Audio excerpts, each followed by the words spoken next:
Well, Maggie, thank you so much for that warm introduction, and I want to congratulate you and your fellow classmates on a job well done, and your families as well. Congratulations.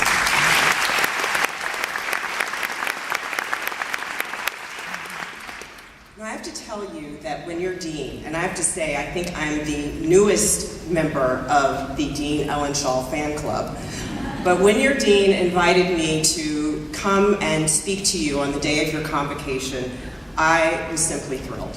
I'm with Diane. I love graduations. I absolutely love them.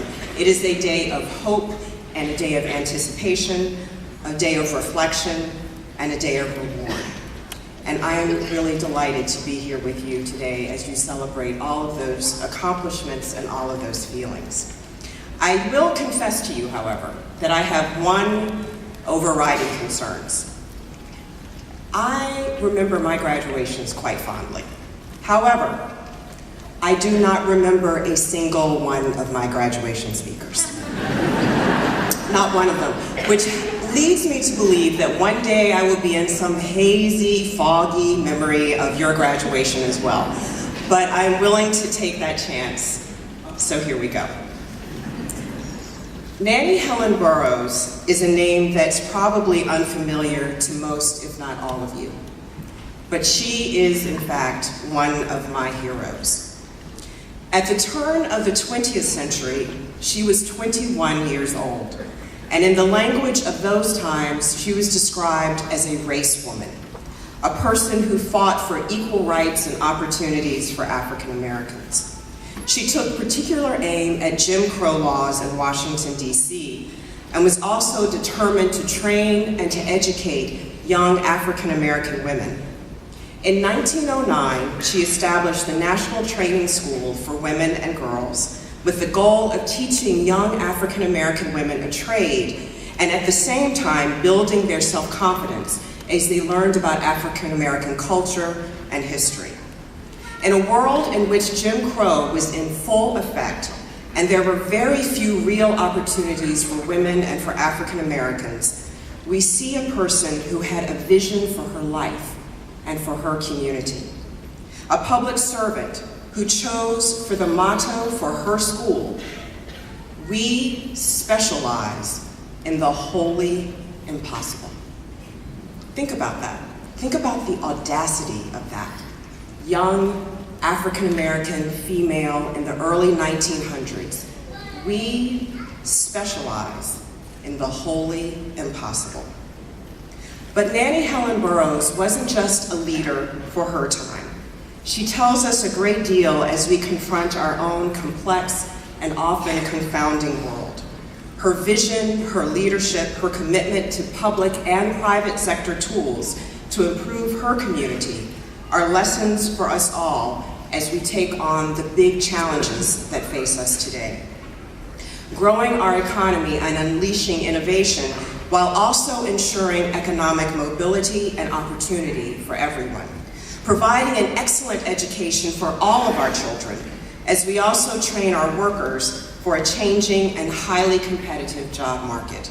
Providing access to quality, affordable health care for all as we face a future with an aging population and healthcare challenges that we can prevent or defeat, like HIV/AIDS and Alzheimer's, cancer, heart disease, and so many other diseases. And preventing human and civil rights abuses at home and abroad, strengthening the rights of women around the world, fixing our broken immigration system, and lifting up good global corporate leadership and citizenship. Those are just a few of the challenges that are facing you tomorrow after all of the congratulatory events of today. And the question for you is not whether, but how can I be of service? How can I lead? I believe that the answer can be found where three things meet. Preparation, including all of the work that has brought you here today and the degree that you will earn. The intentional pursuit of impact and transformation, and never to be forgotten or ignored, your sense of purpose. At that intersection, you can and will be of service. There is no one way to do it. Leadership can be chameleon-like, taking many shapes to address the challenges ahead. And I want to give you two examples that prove my point. Whether you're Republican or Democrat or independent, whether you agreed with him or not, most would agree that during his half-century of public service, my former boss, Ted Kennedy, was an effective agent for change. During that time, he shaped public policy, he helped build and sustain movements, and drove the national conversation on issues ranging from immigration to healthcare, to education and poverty, civil and human rights, and freedom movements in South Africa and Ireland and elsewhere around the world. His accomplishments included alliances with Democrats, but also with Orrin Hatch and Nancy Kassebaum, with Strom Thurmond and John Boehner. I can tell you why he thinks he succeeded. First, as he often told me, we work harder to prepare. And I can also tell you that he worked harder than any of us. Every night he took home at least 4 or 5 inches of homework, and he read every memo, every article, and then he'd call in outside experts for briefings and for meetings. And it wasn't just the substance of the issues. He was also a master of the rules of the Senate. I remember the entire Senate coming to a grinding halt just days before Christmas, and I can tell you that made our office extremely popular, when he deployed a rarely used Senate rule to ensure time for negotiation on a critical issue. I can also tell you that he was successful. Second, he was relentlessly tethered to his goals. And while he might cut a deal for half a loaf today, he began his pursuit for the rest of it tomorrow. He always knew what he wanted to achieve for the most vulnerable, but he also wasn't allergic to compromise as long as we were having the desired impact, getting closer to a more equitable America. As he once told me, we were sitting at his kitchen table, and he was talking to me about his views on government. He said, when it works, and it does work, it is amazing. And I heard the reverence in his voice after all he had seen over 40 plus years, and his belief that our government can be a tool for transformation. And finally, he had a great and unshakable faith in the American people, as well as a great passion for his work to help America live up to her ideals. I remember early Saturday morning phone calls and hearing his voice on the other end. And I can't do this without my version of his voice. We all of us that worked for him, kind of a different sound to it. It was something like this. Melody, it's Teddy.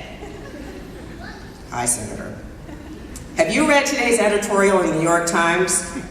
Well, no, it's 7:30 and it's Saturday. Okay, you know, go back to sleep, read it, and then give me a call. He was always thinking, he was always looking for a way to get things done, and he always believed that he could.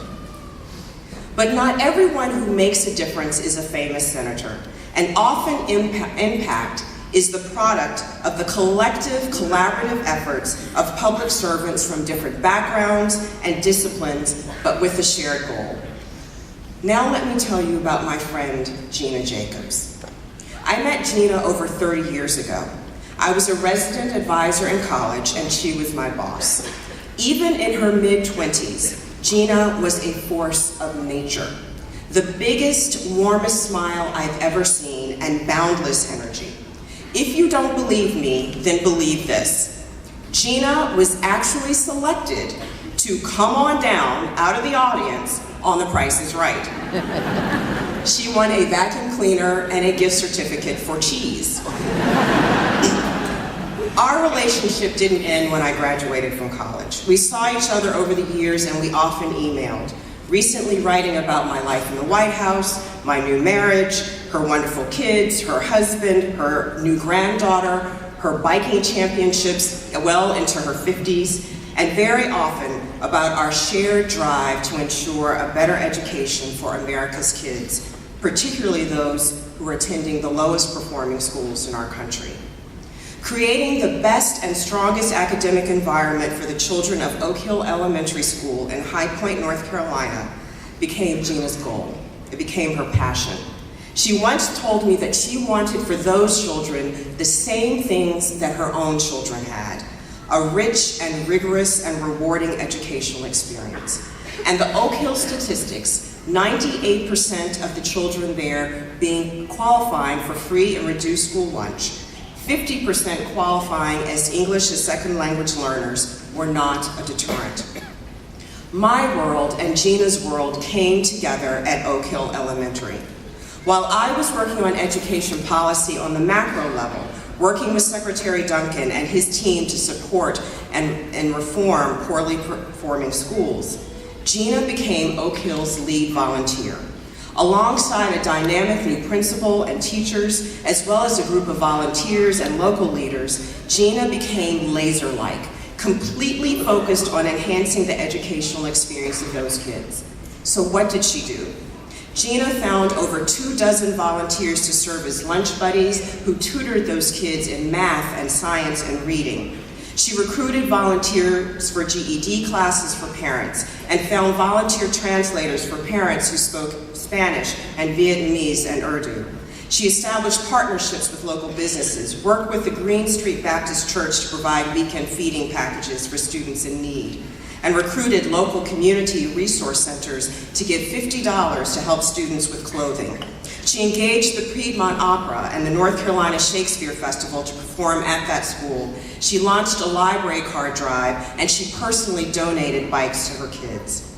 The result? The Oak Hill principal credits Gina with helping to turn that school around, to bring the resources of the community into the school. And 3 years ago, whereas Oak Hill was one of the lowest performing schools in the country, one of the lowest performing schools in the country, with only 24% of the students scoring proficient on state reading exams and 39% in math. Last year, the school saw the largest gains in proficiency in Guilford County, North Carolina. 65% of the students are now performing at or above proficiency.